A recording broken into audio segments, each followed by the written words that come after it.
Alright, here's a quick tutorial on how I tie my Sageo knots. Personally, I don't like securing it to my belt, especially for everyday practice. The ones that I use all the time is just kind of a hassle to be tying it on and off and then properly storing the Sageo so that my cats don't play with them and whatnot.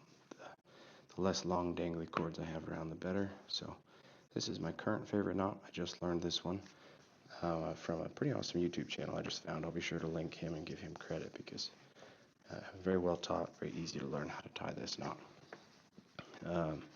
So without further ado, I'm going to retie this one because I don't like how much difference I have in length on the tails here. I haven't quite figured out how to get it perfectly even, but nonetheless, I'll show you how to tie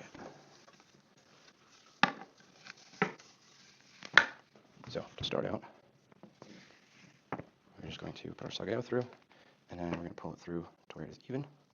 Again, I think if you offset one of these by a certain amount, it'll make them come out to be even, but I haven't played with it enough to figure out which end that is.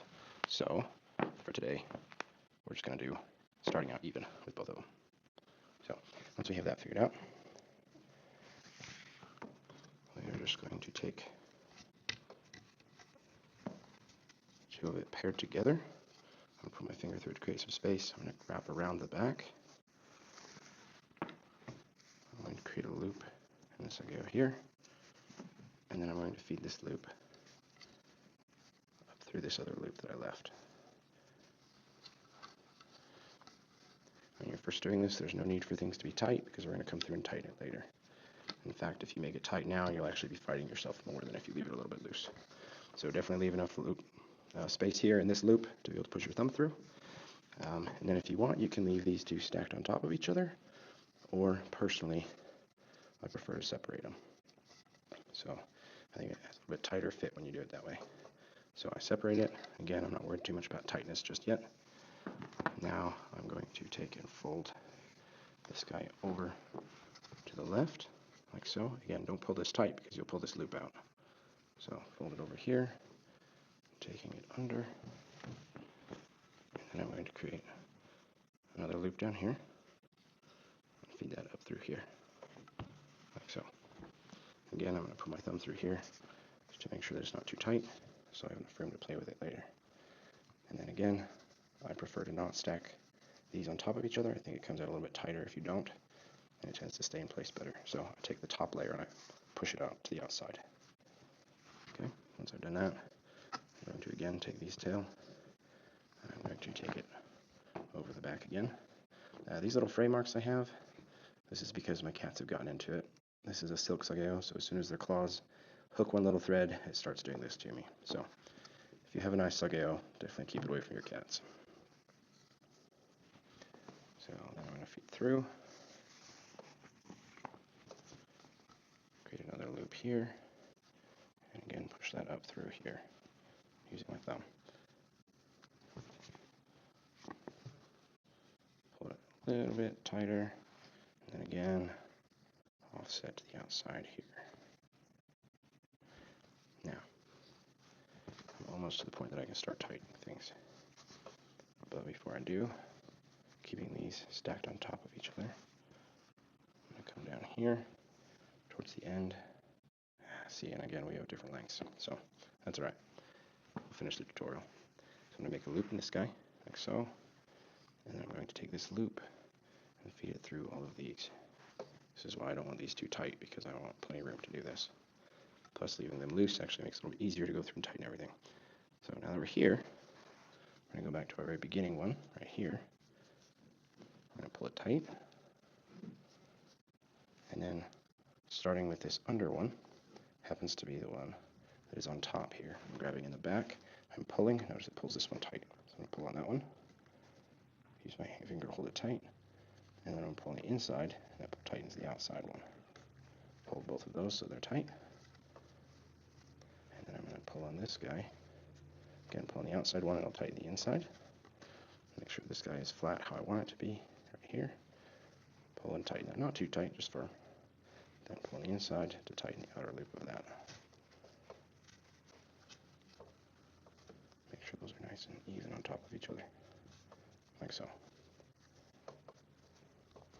Now our first part is tight. Now, again, we're going to follow this. This goes around to the back, so I'm going to pull in the back, keeping these on top, one on top of the other. This looks like a rat's nest right now, but I promise follow the method to the madness and it'll come out nice. Leaving it a little bit loose like this makes it easier to work with as you tighten these individually. So keeping these two stacked on top of each other, I pull it tight, holding it tight with my hand. In the back, I'm pinching right here. And I come to this guy, and again, the loop on the outside is going to tighten the inside strand. So tighten that inside strand. Then I pull the loop on the inside, and that tightens the outside strand. Again, personally, I prefer to leave these offset, like so.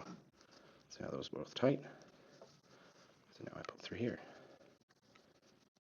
Again, the one that's on the outside down here pulls the inside up there, so I pull the outside. It really makes it easier. The one that's closest to you tightens the one that's hardest to reach. Then I tighten the other one. Again, not too tight with this, just firm. Okay. Now again, I follow these guys around, take up all this slack.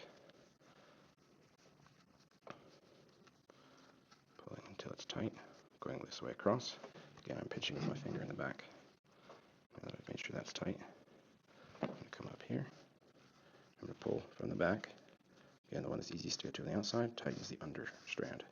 So I'm going to pull that, make it nice and tight. Then I pull the inside loop, just the outside strand down low. Pull that nice and tight. Pinch it again, pinching with my thumb to keep it in place.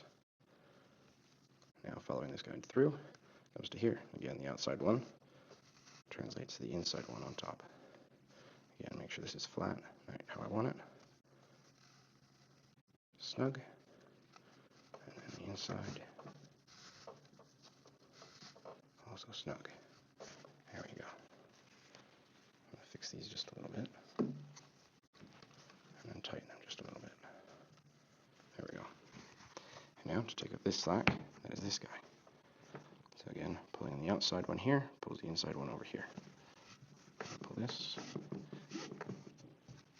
This one I'm going to make fairly tight. And pull the inside loop. This also makes that one fairly tight, like so. And now, I adjust the loop so I'm pulling these tails. Now, if you want to, you can leave it like this. I just kind of have a loop on one end and the tails on the other end. Personally, I don't prefer having the separate loop to get hung up on and potentially pull the tails out, which undoes the knot, or vice versa. So, what I'm going to do is I'm going to tighten this down to probably about that long. Yeah, that'll be about good. So I'm going to make it about this long. I'm going to take these two, I'm going to fold over the top. Then I come up through. Yeah, so as you can tell, my tails ended up exactly how they were at the beginning. So that means instead of starting with them even, I need to offset one of them by about 2 inches. I just don't know which one to tell you it is. So if you figure it out, let me know. But then I just tuck these tails through the tail here. And there you have it. That's how I like to tie it.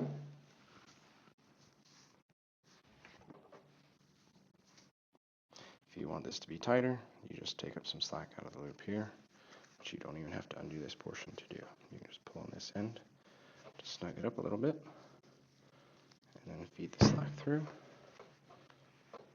pulling it through here, and up through here, and then down through here. And now it's a little bit tighter. Personal preference.